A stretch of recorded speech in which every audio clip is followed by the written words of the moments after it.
Hello, everybody, and welcome to an episode of The Breakdown. Today, we're going to be looking about disturbing lies that you're being told right now about AI. And if you have things you need to do or you're in a bad mood, you probably shouldn't watch this because some of these things will bother you.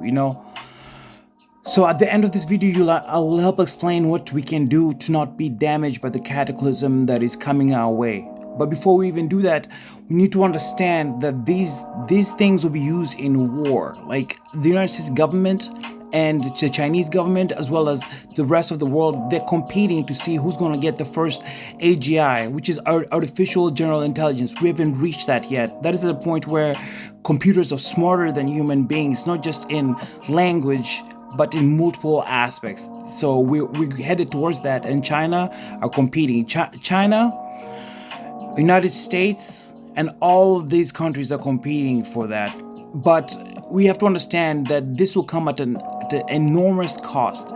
First and foremost is the cost of the data center in environmental costs. For example, water. That is one of the biggest cataclysms we're going to have to encounter, right? So the AI facilities, the data centers have used billions of gallons annually. All right, let me put it in perspective, right? A medium-sized facility consumes enough water to be able to supply 10,000 to 50,000 people, right? And a large data center consumes 1 to 5 million gallons of water per day. All right, to be in more specific terms, the average AI conversation of 20 to 50 queries or questions consumes a 16-ounce bottle of water. Now imagine all those people that are doing it. Like 5 million people doing it, right? And on top of that, more water is being used by the thermoelectrical power plants that are producing the electricity to run these facilities. So on both fronts, it's costly, right? So a single data center can continually use 100 megawatts of electricity. To put it in perspective, 100 megawatts is enough to supply 75,000 homes to just one facility, right? So the problem here is supply and demand. If you understand economics, you understand that if the supply stays the same, right, and the demand increases, what happens? The price increases, right? So as these data centers consume more water and electricity off the grid, we're gonna have to foot the bill, because for us to be able to get the same water, we're gonna have to pay for more. So this is gonna have the cost of increasing electricity and water bills for people, and it's already happening in the towns that they have data centers. That's why you do not want a data center in your environment. It will cost you in terms of bills, right? So I would ask you to like or follow my page if you find value in what I'm saying, and I will leave a link to the first episodes below this video. Anyways, the crazy thing about this whole thing is that these people haven't even made a profit, right?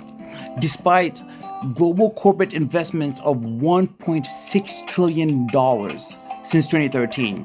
And now in 2026, people have invested $2.5 trillion into this, right? America invested $471 billion since 2013, but now it's even more, right?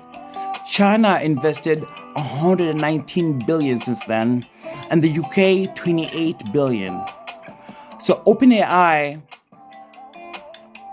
only made like $2 billion in monthly revenue. Okay, no, they're making $2 billion in monthly revenue and an annual return of $25 billion, right? And the previous year they made $13 billion. This despite that they've made $0 in profit. with a $20 subscription to 50 million people. So 50 million people are using this. You remember what I talked about? 20 to 50 questions costing like 16 ounce of water bottle. So all those people are consuming all this water and all this electricity, and investors have put trillions into this. And the crazy thing is it hasn't really made even a dollar in profit. If that is not a bubble, I don't know what is. Because the market will make a correction, and when it does, people will lose money. Okay. And the disturbing part about all this is that they're collecting private data, right? The Facebook has Manus AI, Twitter has Grok, OpenAI has ChatGPT, and they're using our conversations and information to train their models. So our private information is being used to train these machines, right?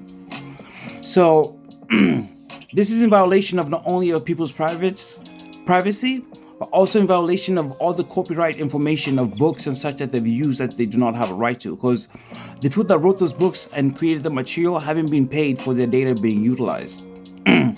So these people's strategy is to create dependency, right?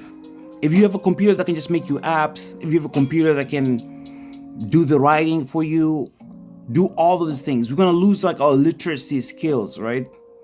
Because the AI will be doing most of our thinking, even writing for us. And we cannot be completely dependent on technology to the point where we cannot do the simple things for ourselves. So the right thing would be to make sure that you can maintain your skills. Yes, yeah, I guess you can use AI and such, but you gotta make sure that your skills don't atrophy in the process, right? Lastly, we have to understand that AI is not sentient. It's not alive. It is not a consciousness. It's just a multilingual program that's able to give you answers, and it's very agreeable. So it's creating psychosis. People are losing their minds, believing the stuff that they're asking the ChatGPT, and it's telling them crazy answers that agree with their own thoughts. So we gotta be careful. Thank you for watching. Have a good day.